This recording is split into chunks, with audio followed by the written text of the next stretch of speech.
And morning, everybody. One day I will get the hang of all of this stuff. So today we are back for. Gotta update my banner. Let me just edit this here for episode 3 of Untold Adventures Await in Prisma Arena. So yeah, welcome everybody. I'm gonna make sure I turn on comments this time so I don't forget that. Yay, Yas is here. So I'm gonna say morning, Yas. I am going to turn off my. I thought I had it sorted, the sleep mode on my camera, so bear with me 1 second and I'll do that right now.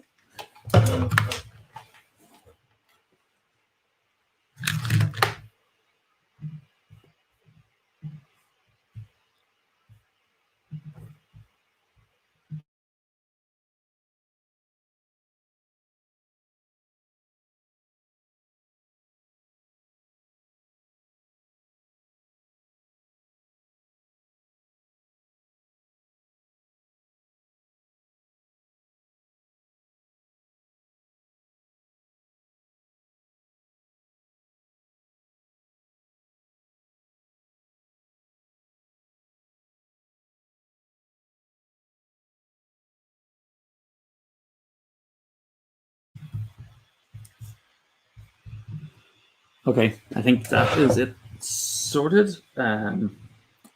So yeah, we're back for our next adventure. Make sure this is focused. Hopefully a little bit better.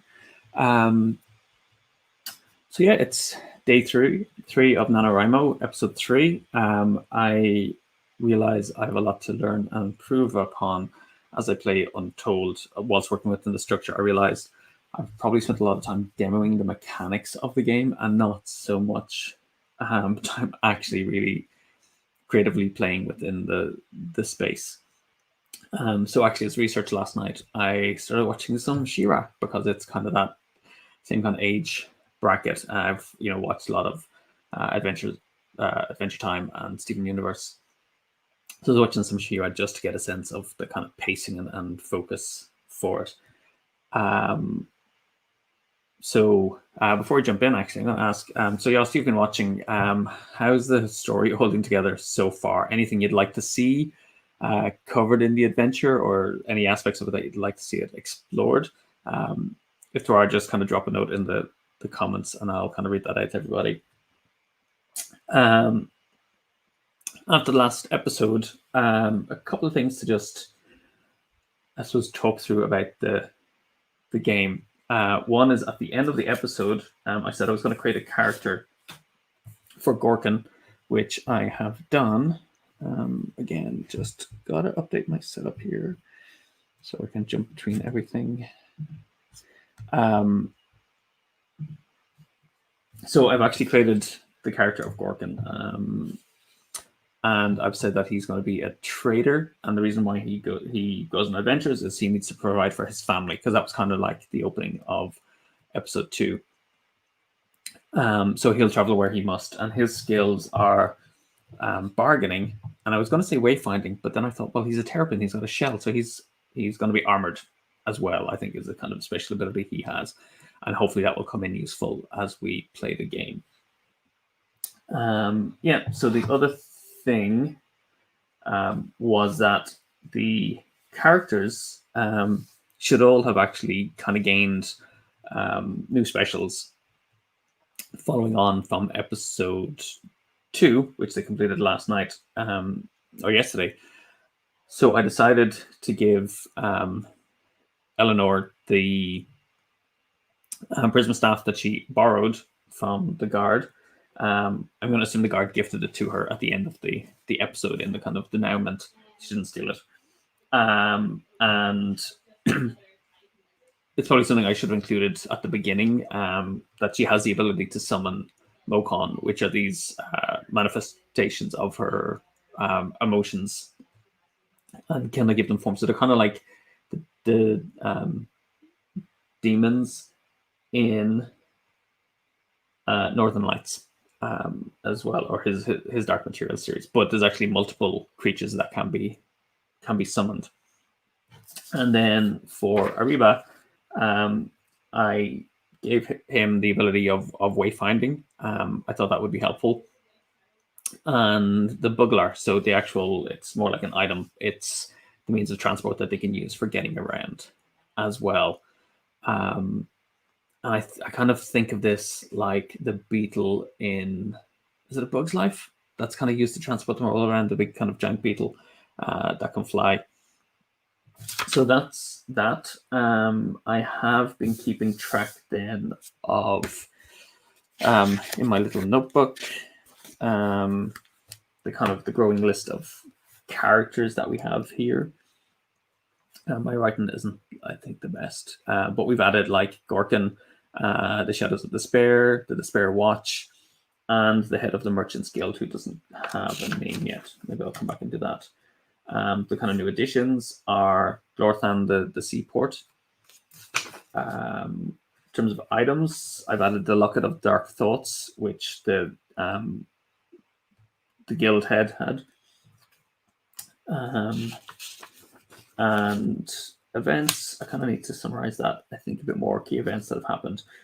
Thread. So this is one where the game can be prone, and I'm guilty of it, is kind of creating loose threads in the narrative. So I'm kind of keeping a note of these to try and find opportunities to tie them up and reintroduce them. So our kind of outstanding threads are that the range of Hendon Forest is in fact a kind of double agent, triple agent. He's loyal to Apathy, even though he's infiltrated the Bringers of Despair, and pertaining to be supporting Hope. I have no idea how that's going to pan out. Then we have, he referenced that there's an uprising of despair being planned. So there's going to be some kind of all-out, I think, fight coming in the future. We see that the Merchants Guild is possibly corrupt, and I'm saying that based on, well, the leader, but also the way they kind of dismissed Eleanor when she brought the news to them. They kind of ushered her out and said they'd deal with it themselves. So I don't know who is kind of loyal to the head of the merchant, who's aware of it or not. Then I kind of made a note from the first episode. I introduced the Moon Shrine and the kind of the guards of the Moon Shrine. I have no idea what function they serve, and it's probably something I could have explored more in the first episode, but let's see how they play out, and I'll look for opportunities to reintroduce them. And also, there was the Prisma Shard that was discovered, and that the villagers were kind of keeping secret. It looked like they were kind of keeping it secret. And I guess it's tied in somehow as well. I'm just realizing, to the merchant, because he was after it as well. So maybe it's not the villagers, maybe it's the merchant that was trying to keep it secret. But it's being kept secret, so there's something going on there that we kind of want to unearth as well. But we have, the episode has ended. Let me see what else I got here. Oh yeah, so groups and organizations. Then I have the Moonshine Guards of Tanal, the Rangers of Hendon Forest, the Bringers of Despair, who are kind of like the Zealots of Despair. We have the Shadows of Despair, which are the kind of ethereal creatures that it can summon. We have the Terrapans, which are kind of a race that lives in the land of Solace. We have the Despair Watch, who are kind of like not just your regular city watch. They're like that kind of higher level, equipped with kind of Prisma weapons to defend against Despair. And then we have the Merchants Guild of Glorthan as well. So then I've been kind of keeping a track of each episode as we play, to remember things, and kind of trying to tie things up narratively as well. So that's everything we have. One of the things, I'm going to switch back to top-down view. So one of the things I'm going to try and do a little bit more is when watching the animated series, there's usually something happening at the beginning of the episode. The characters are talking or interacting before they stumble on that kind of like inciting incident. So I'm going to have a hand at trying to do a little bit more of that. So when I reveal the dice, even though I might have an idea what's happening, I'll try and spin something out a little bit before that. Let's see how that all goes. So I'm going to leave my little notebook here, kind of on hand. Okay. So I guess I'll flip over the first tile and see what happens. Well, I mean, the episode ended, just so I make a note, that they had kind of recuperated a little bit in Lorthan, and they left with is it Gorkin? Yeah, I think Gorkin, the trader, in tow, and they were making their way towards to Beacon, which is the home of the Prisma Arena. Because, as a reminder, Eleanor is a young novice. She's going to apply to train there as well. She's strong in Prisma, and that Ariba is there as her kind of chaperone or kind of guide to take her there. So he's a little bit kind of like frustrated that she keeps getting sidetracked with these different kind of adventures along the way. I'm going to play one more session with the base set of Rory story cubes, and I think after that I'll start mixing in some different sets just to try to bring out some other flavors of narrative as well. Yep, so the three of them are kind of en route, I think traveling on the Buglar, and we'll see how the first episode opens. So I'm going to reveal the first tile, and we see that, okay, there's lots of accusations happening in our episodes. So there's some kind of dispute or argument between two different kind of groups. So let's see what's going on.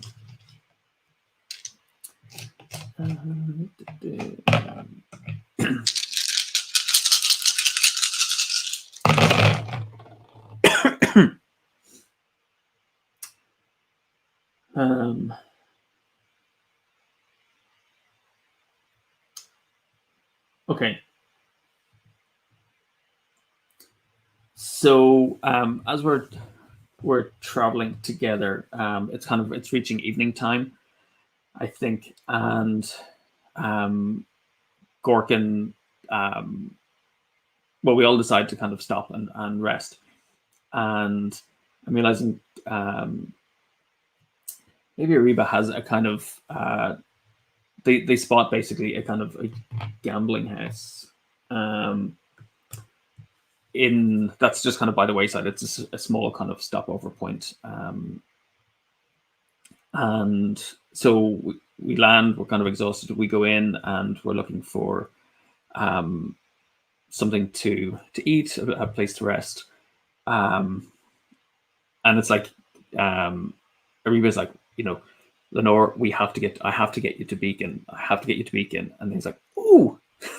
Kind of an opportunity to play let's call it Catch 'em, which is a dice-based game in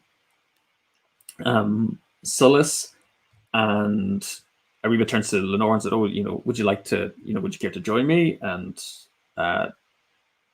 Lord, sorry, I don't remember his name.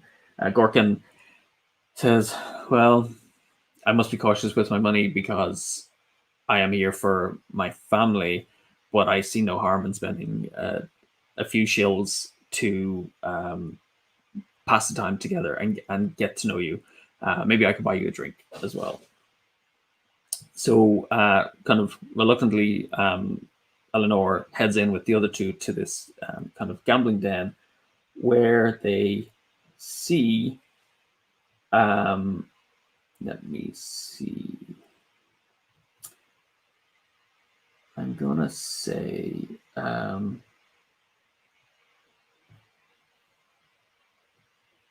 the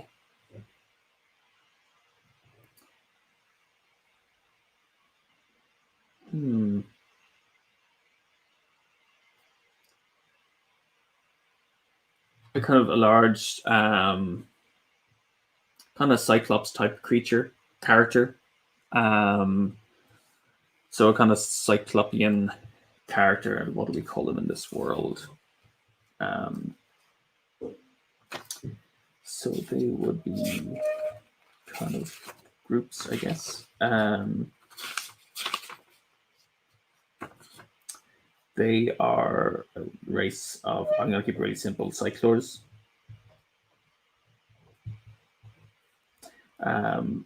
So I see a large cyclor having an argument with another group, and it's kind of quite heated. It looks like they're kind of arguing over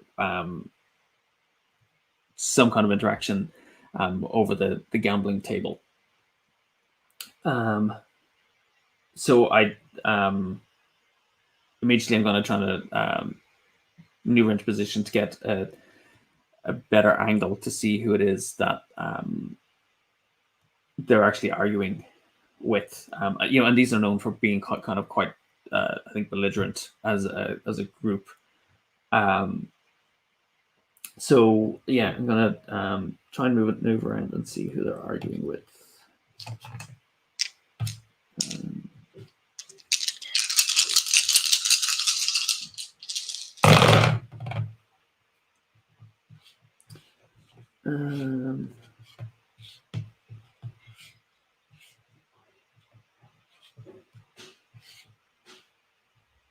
So I'm gonna say it's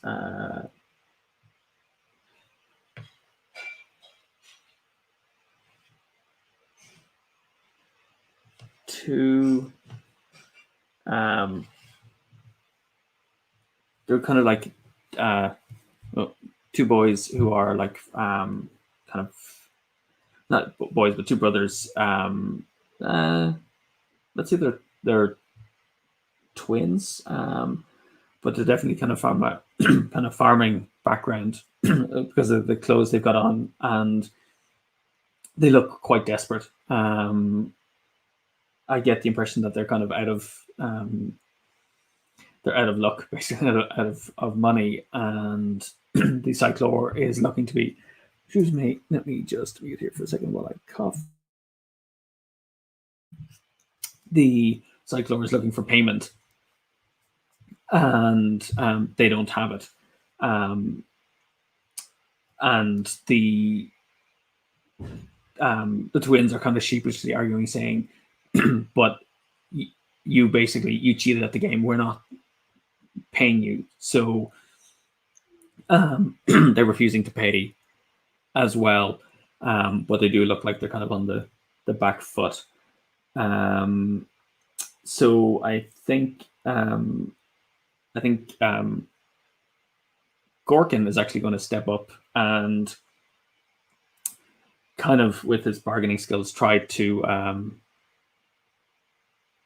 intervene and kind of like strike up a conversation with them.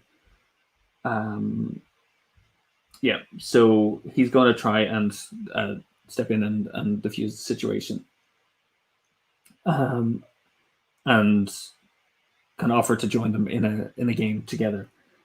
So let's see how we get on. I did triple these, but I will always shuffle this before we draw for the first time so everyone can see that. Okay, so I think the cyclor is kind of, let's see what the reaction is.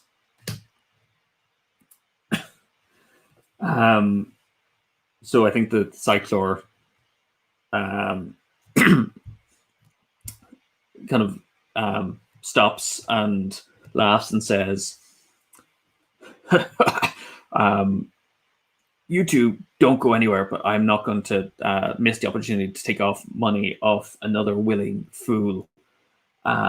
So they, the kind of cycler puts his hands onto the two boys, or kind of young men, and like sits them back down onto their seats, and he's like, "Stay."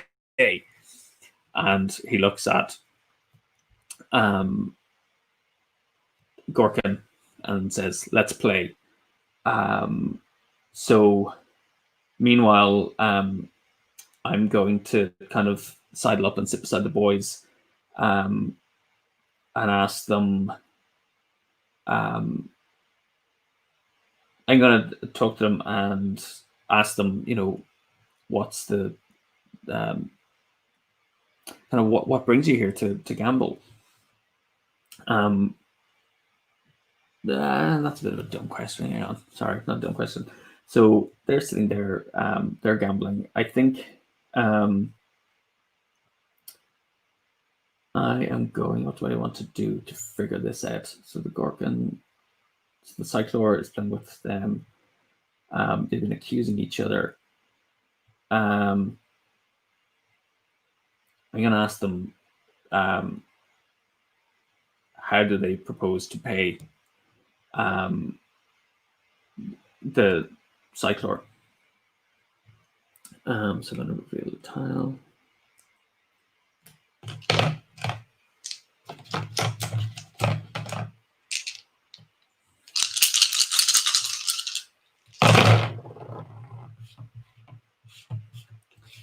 So again, I'm trying to think that the story is about lessons in kind of like fighting for hope in the time of despair, and kind of bring those narratives through in the game.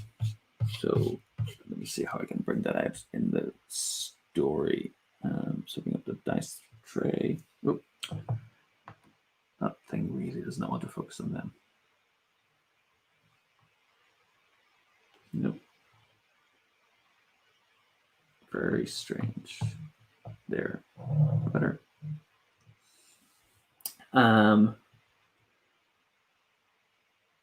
So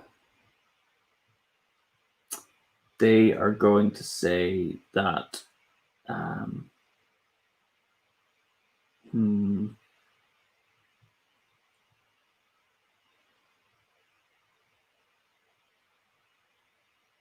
okay. They're saying like we don't have the means to pay. Our let's see, our parents were locked up. Well, kind of locked up for kind of their inability to pay their kind of taxes, and so they've basically been gambling to try and win the money with the goal of releasing them. They haven't cheated, but the Gorkin is accusing them of having cheated, and now they've no way to pay, and even worse, they've no way to help their parents as well. So yeah, they just needed like some luck to help them along the way. So hearing that, I think Gorkin is going to try. I think Ariba sits down at the table as well, and they decide to play and see if they can kind of like outplay the Cyclor, whose name is I think, let's call him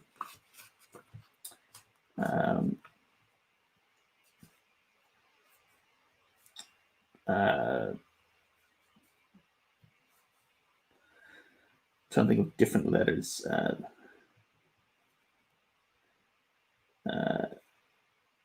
Zikan.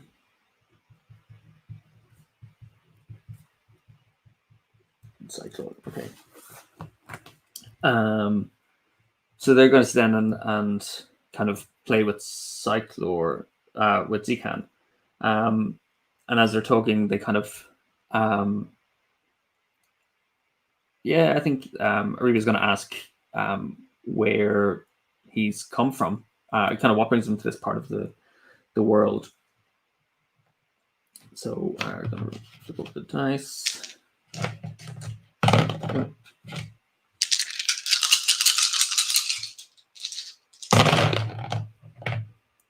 So let's see.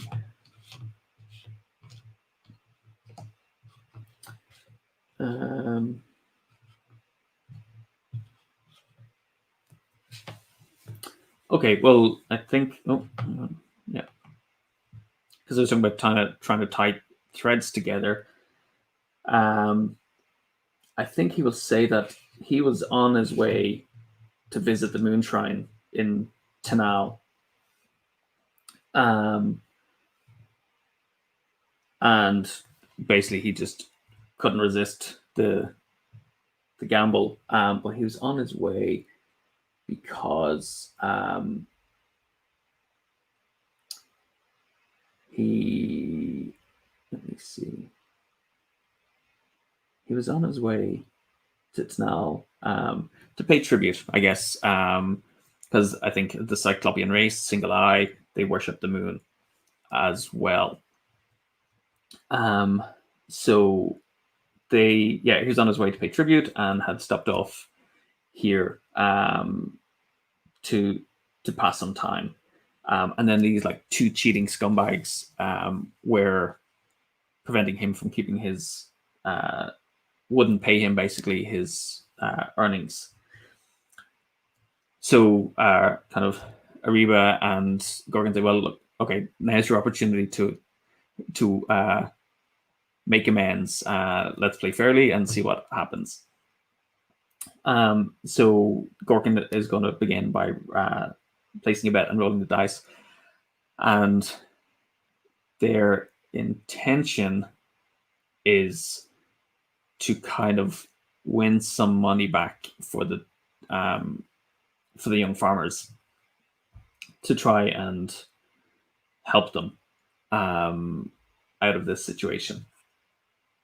So that's probably going to make as he can even angrier. So let's see how they get on. Okay, so they win like the first round straight up, and Zikan is kind of like grunting. So let me see. That's my second action that I've taken. So I'm gonna kind of guess if they can win one more time, that they're able to say, well, let's call it quits. We'll cancel the debt and see how that all goes. So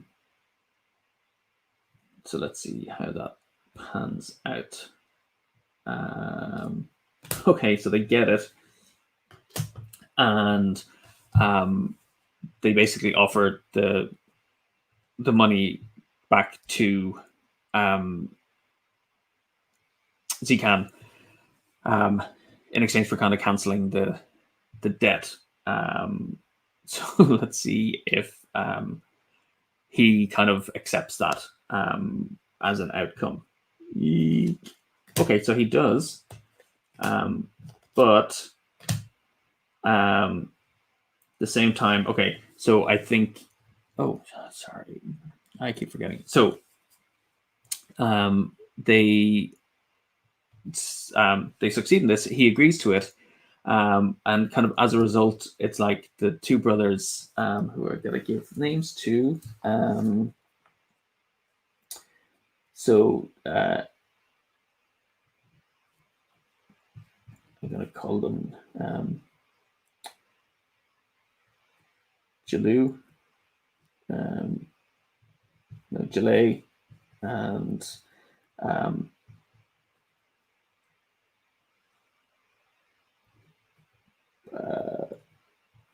Berta. Jalay and Berta. They're so grateful for our help. Now it hasn't helped them with their parents, but it's got them out of this sticky situation. So we kind of offered to buy some drinks for everybody, and we sit down and we kind of talk around the table. But of course, the plot is going to thicken, and we learn that. So let's see what the thing is.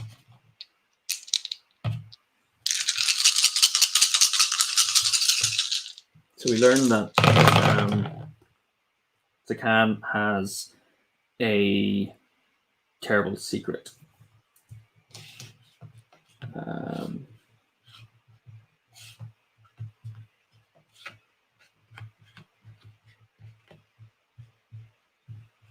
Okay.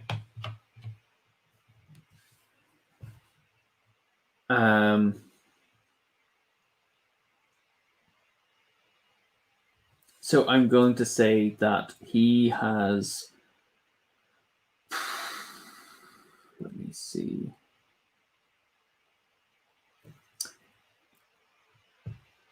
That he has been, I think, touched by despair. So as the night passes, he gets kind of more and more kind of inebriated and kind of opens up a little bit more as we're talking to him, and he reveals actually the reason why he's going to Tanal is that he has been touched by despair, and it's kind of like he can feel it seeping into his body, and he was trying to kind of raise money as an offering to give to the guards and the monks there to try and help dispel despair from his body. And again, he can feel it kind of starting to weigh down on him, and he apologizes for his actions earlier, that this was part of kind of what's happening, this swing in emotions, and he's really scared. So I'm going to ask him, how does he think that the monks can help? I'm going to move them out of the way. So how do you think the monks can help? They can.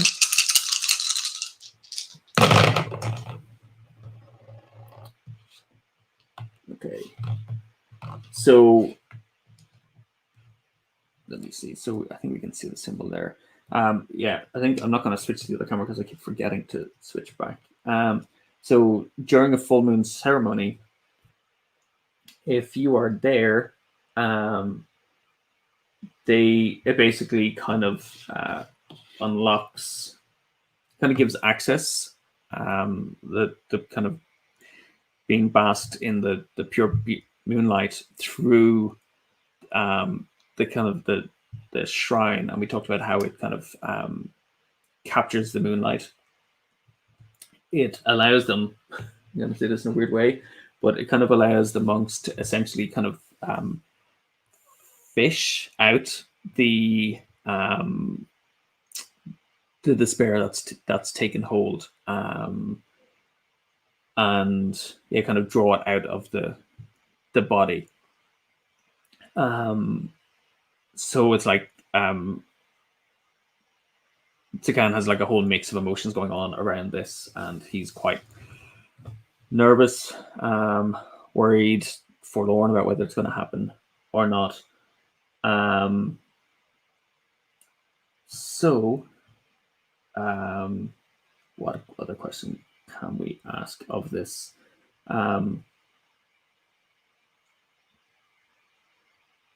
So that's his dark secret. I don't know if I need to ask anything else right now.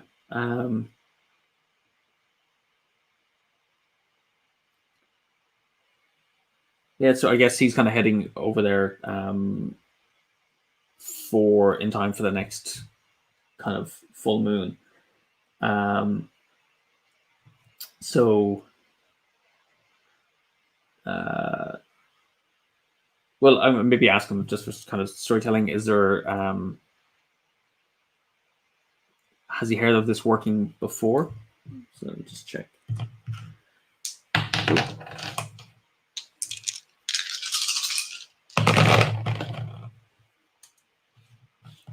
Okay, so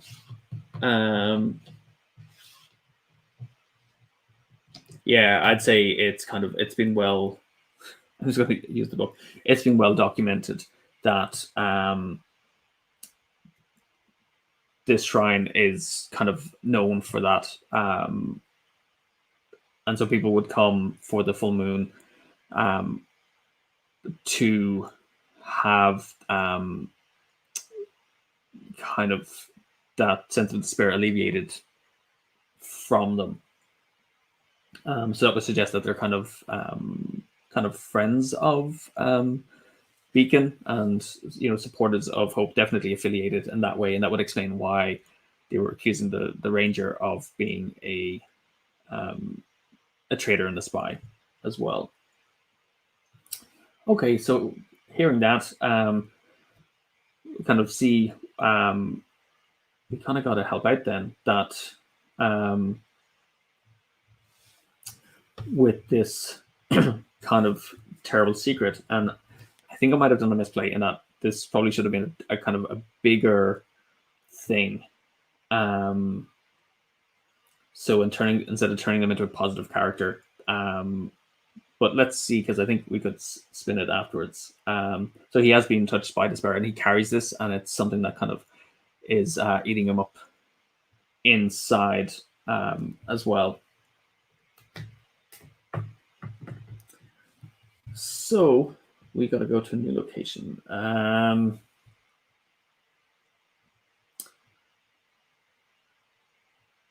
Okay.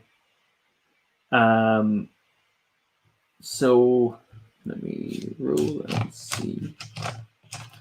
So the night has fallen.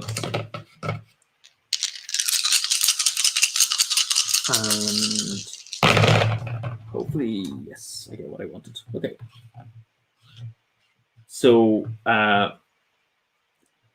we retire to our room.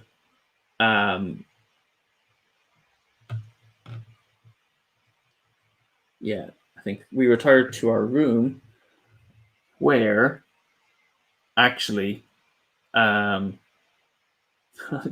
it's kind of like come up again, I'm going to say that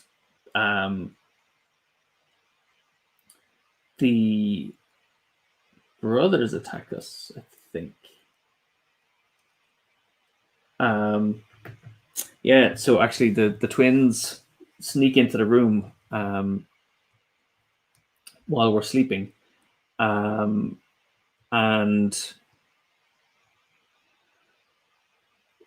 with the intention of basically kind of knocking us out and stealing our money. So I'm going to ask, do we awaken before they get into the room? So let me see. Yeah.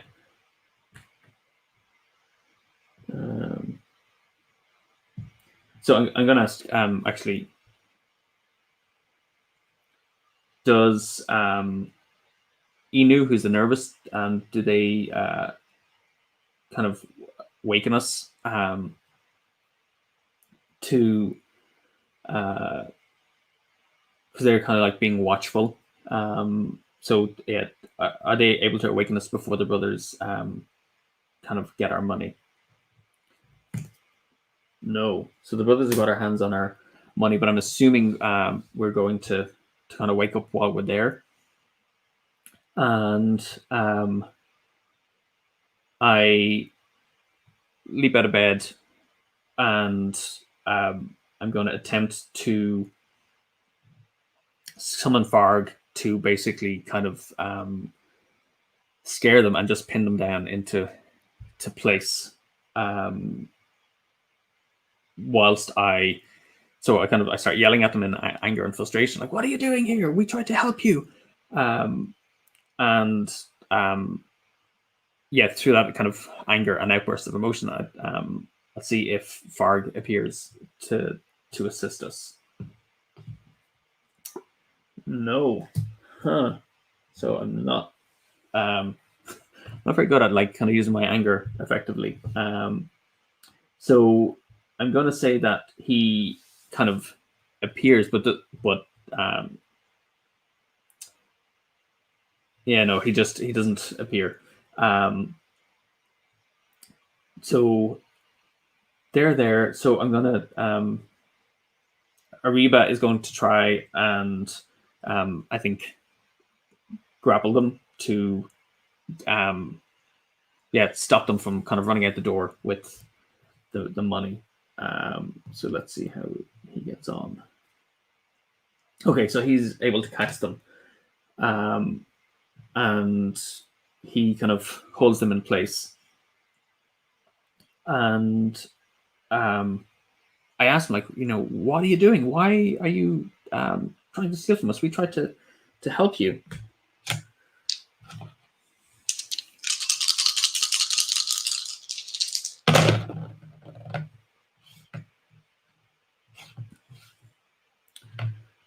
Okay.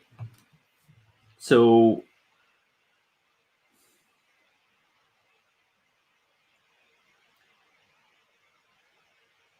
they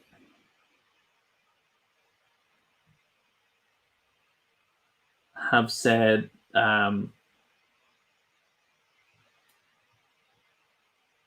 okay.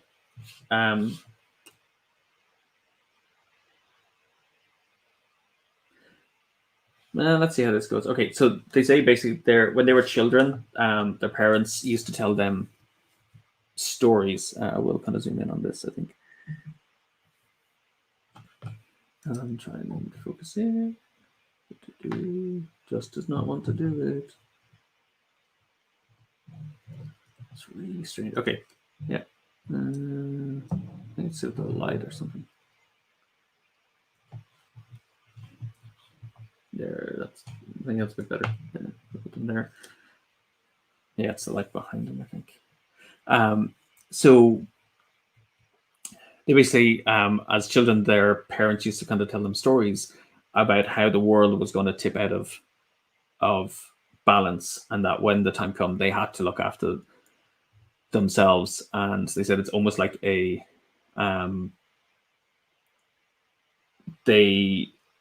and during this time, it was going to be everybody for themselves, and they are kind of like late teens.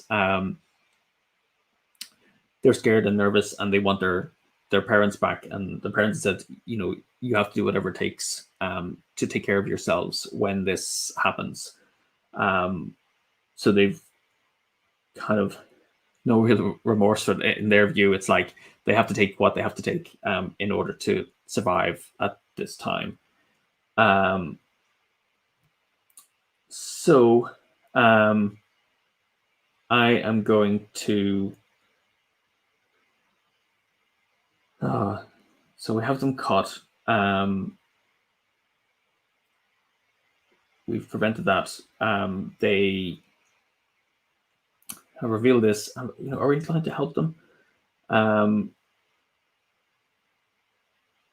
Yeah, I'm gonna ask like why should we help you? So I'm gonna ask the question.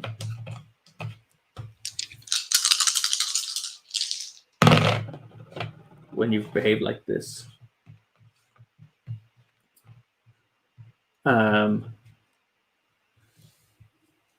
Ooh, okay.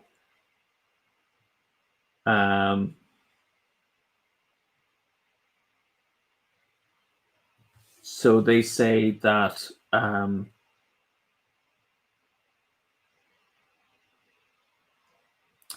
they will. I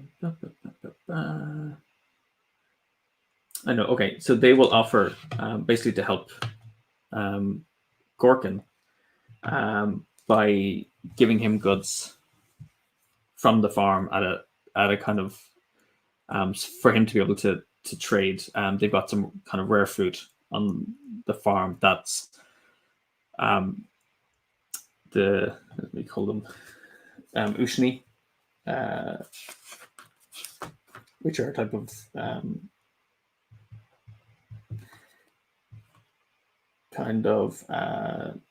type of orange, I guess. And they say, yeah, if you help us, we will. If you let us go, basically, we will provide you with ushni for you to sell. Just please don't report us, because if we end up in prison, then everything is lost. So let's see what's happening. But okay, so this means they actually have a deeper agenda. So even though they're saying they kind of want to rescue the parents, they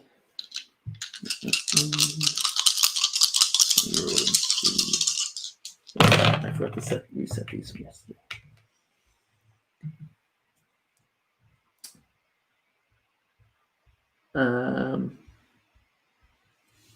Maybe a dark agenda.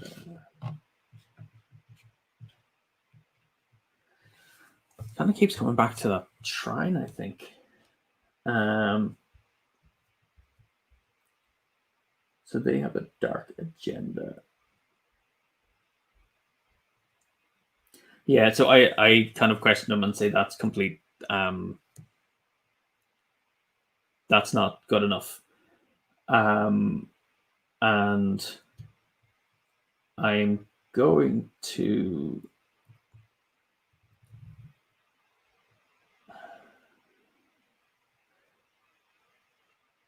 Well, we let them go, actually. So we let them go, and we follow them. And as they head downstairs, we see that they're actually talking to Gorkin. Not Gorkin, to Zakan. And we overhear them talking about traveling to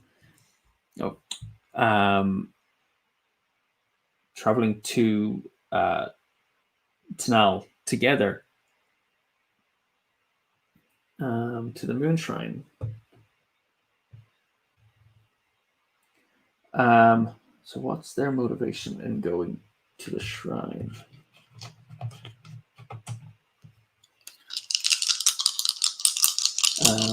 Like, what are they? I'm trying to hear. What are they planning together at the shrine?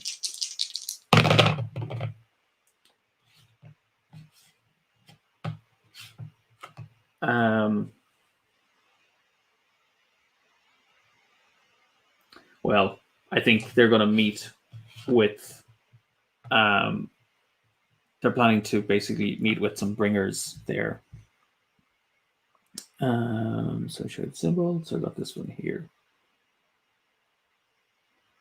So they're planning to travel to the shrine because they are actually working with the bringers. God, this despair is like insidious everywhere. So they're not actually going to, Zakan is saying he's going for help. He's not. He's actually going to meet them there, and the whole ruse at the beginning of essentially it was a fake argument to try and kind of lure us in and get our money. Now, they failed. I mean, they didn't get our extra money that we had, and so they're planning to leave immediately to get out of there.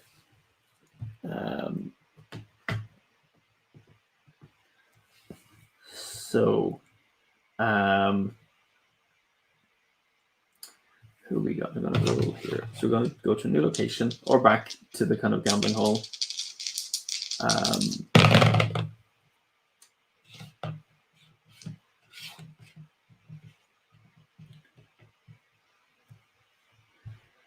So I kind of feel like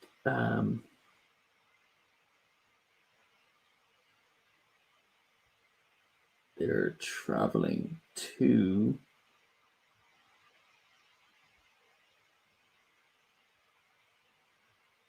so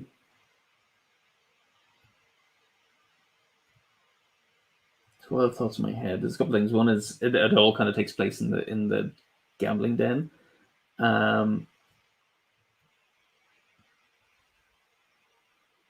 And yeah, kind of, or else we take it to Tanal, which kind of seems. So maybe we follow them there.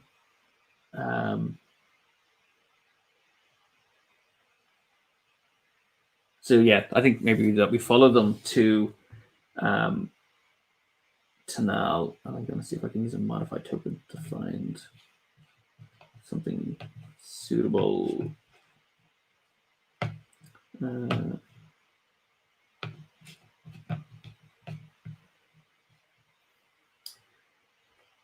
gonna follow them. No, I don't want to follow them now. That's going to take me way out of where I'm going. But got to kind of warn the monks, though.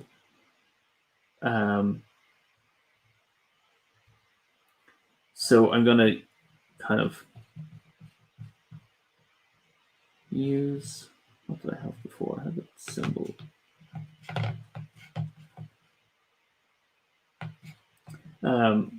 Yeah, so I'm going to use that. So we head to the shrine of Tanal. In a, and we follow them there. But on the way,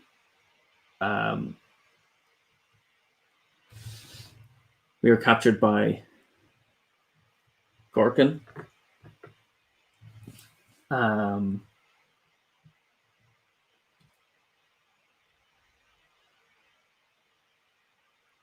Who kind of brings us to the guards. So use that kind of an arrow. No, I'm actually going to do it the other way. So on our way there, we are actually captured by the guards, and Gorkin is playing the kind of the innocent and accusing us of trying to disrupt the ceremony. We tried to convince the guards that we're innocent, that yes, I know we were here before and you caught us spying, but we're here. You need to listen to us. They're planning something. They're working for the spare. So I'm going to see if I can convince them. So I'm tied up. Okay, I'm going to see if I can convince them. So the outcome is, okay, I do succeed. And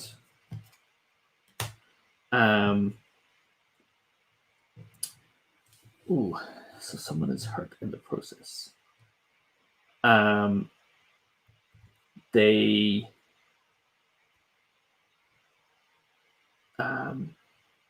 so it's a positive for me. So I succeed, and they kind of turn on Gorkin.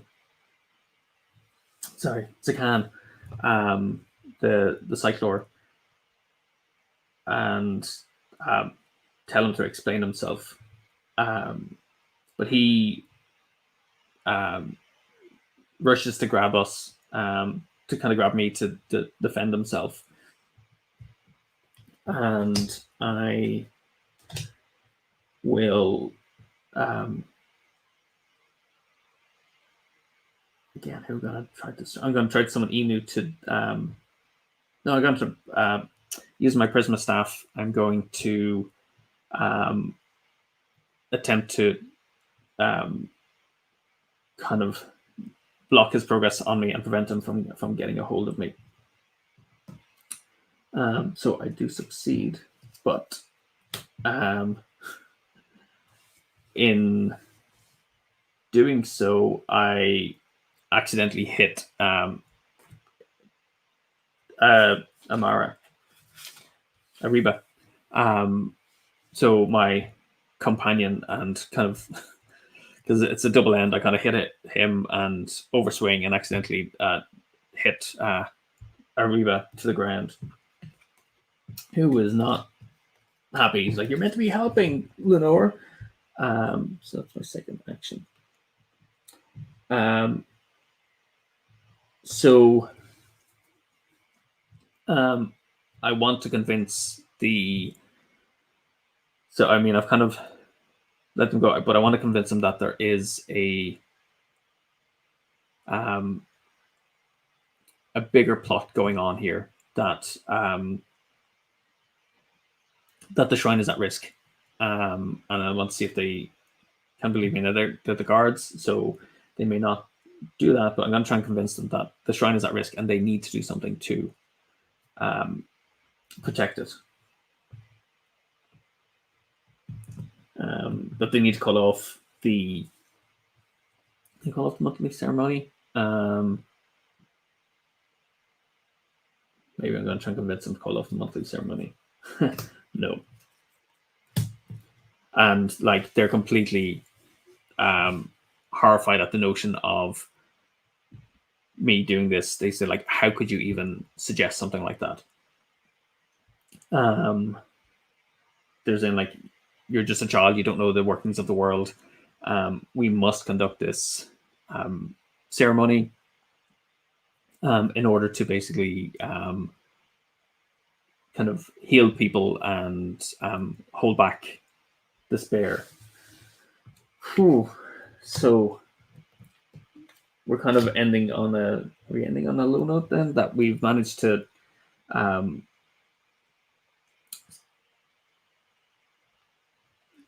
no, I really gotta convince them. Okay, I am going to.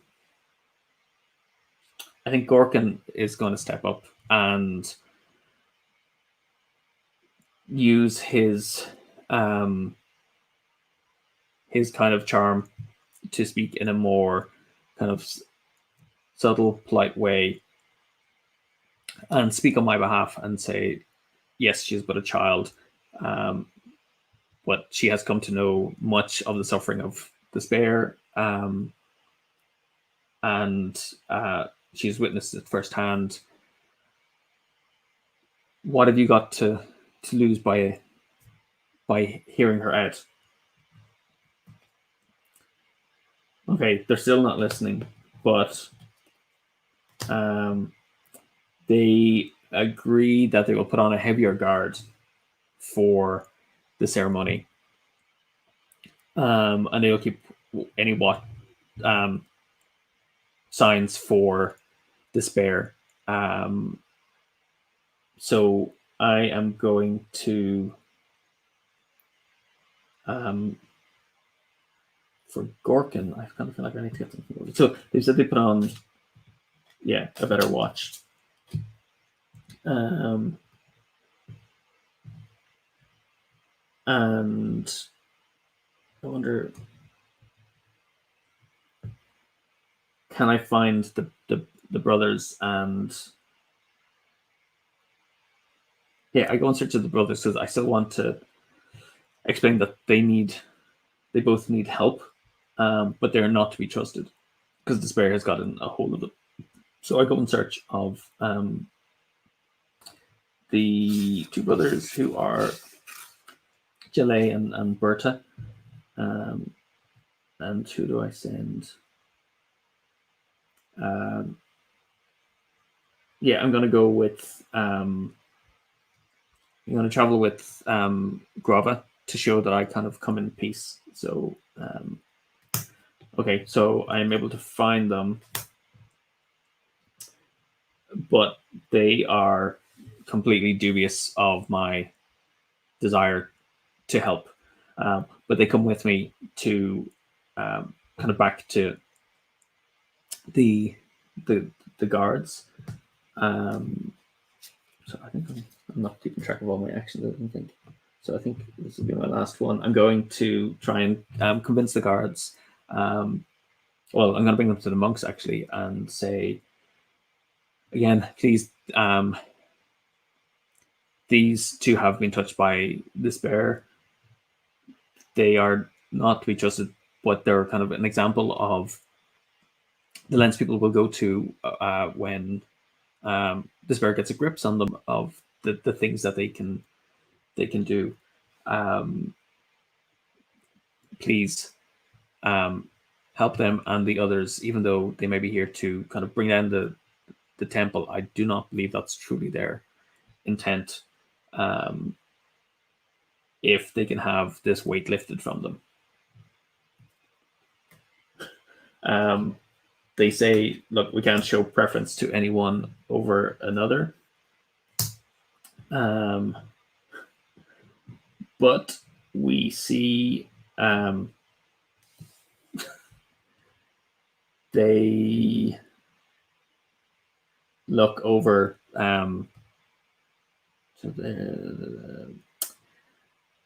so they say, no, we can't help you.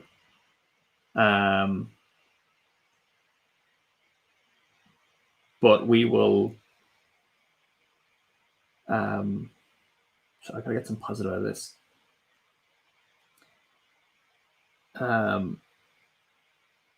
But we will watch. We'll keep a close watch on them for their emotions, and we will ensure that they are able to.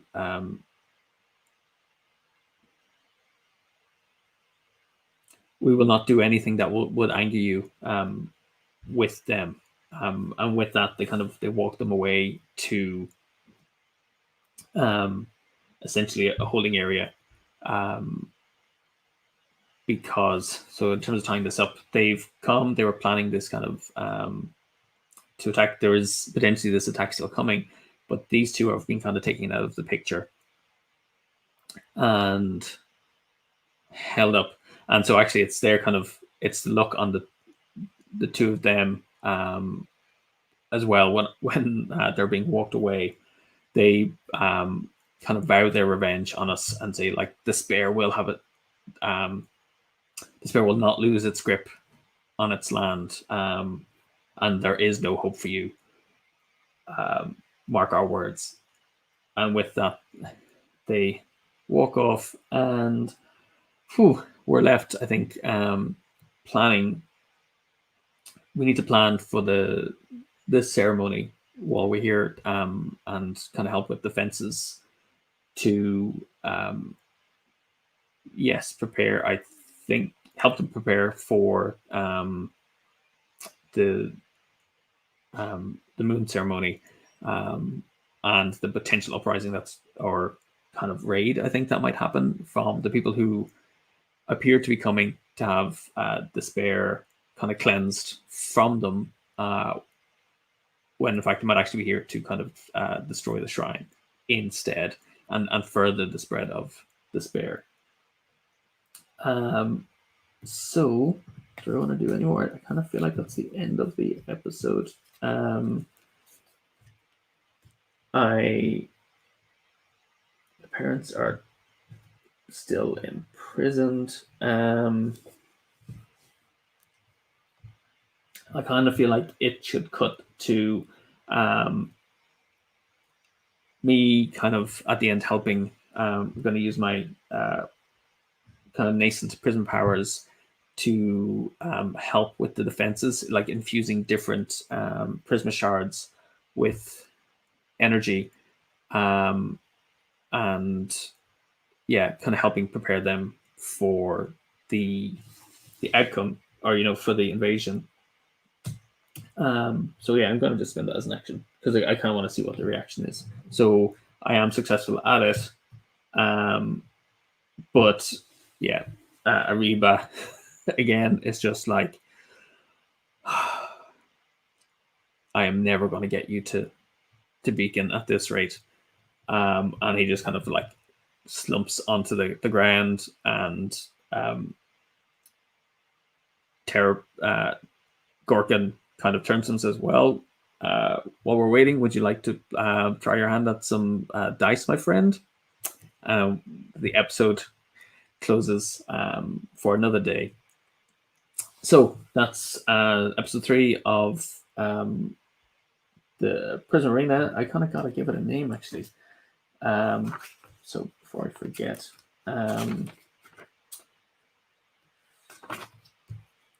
let's see. I kind of needed. We'll call it Dicing with Despair, I think. So 3.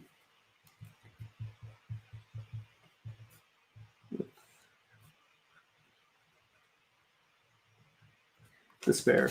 Kind of what have we got? Our threads is basically a planned raid to destroy the Shrine of Tikal. Not Tikal. Tanal.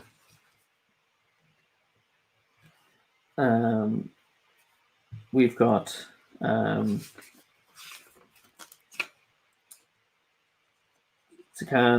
and the twins are held by the guards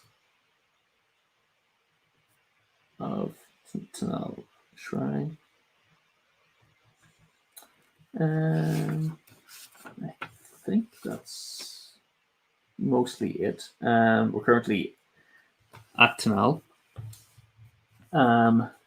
So yeah, I think that's everything. They don't gain any new powers or abilities at the end of this episode. Like I said, I'm constantly learning and trying to improve with the storytelling. With this, Untold provides a great framework, and sometimes it's very fluid, even though it can be read quite mechanically. And I think in the past, sometimes I've done that. I've read it quite mechanically, and it's trying to flow the different things together in a more intuitive way. But I'm kind of happy with that, where that's going. I'm glad we kind of came back to now, got to learn a little bit about that. It has taken us further from Beacon, though. So got to get back there. Because that's kind of my goal, is over the course of the at least 7 episodes that we're going to arrive at Beacon, I hope. And then I'll maybe switch to another character and focus on their story as well as they come to Beacon. But we'll see. It might be quicker or shorter. But I think hopefully if things plan out, tomorrow will be like the kind of raid on Snell, and we'll see how that plays out. Yeah, so thank you for joining me. If you have any comments, I'm happy to answer them about playing the game, how it works, interpreting the story cubes. If you have any questions about Prisma Arena, we're kind of focusing on it. We're calling it kind of hero orientation for the next 2 weeks in the run up to the release of the game on November 13th in the US. A little bit later in the UK or the rest of the world, just due to kind of shipping issues. Yeah, we're giving away copies of the game as well. So if you go to any of our kind of social media platforms, which I will put up here. So, and I will turn off this other banner. So if you look for We Are Hub Games on Facebook, Pinterest, not Pinterest, Instagram, Twitch, YouTube, you'll find us there, and you'll find links to the competition as well. Thanks a million for joining me. I'm going to go and make myself a cup of tea now. This is really stretching me to actually do this live on stream, but I'm glad I'm doing it, and I'm kind of curious to see how the story unfolds. And I hope you're kind of seeing it in your imagination the way I am. If you want more description of things, please let me know. Yeah, and we'll see you back at the same time tomorrow at 10 a.m. We'll be here live streaming episode 4 of Prisma Arena, the adventure series. Thanks for joining us, and yeah, we'll see you all soon. Take care. Bye. I turned this off.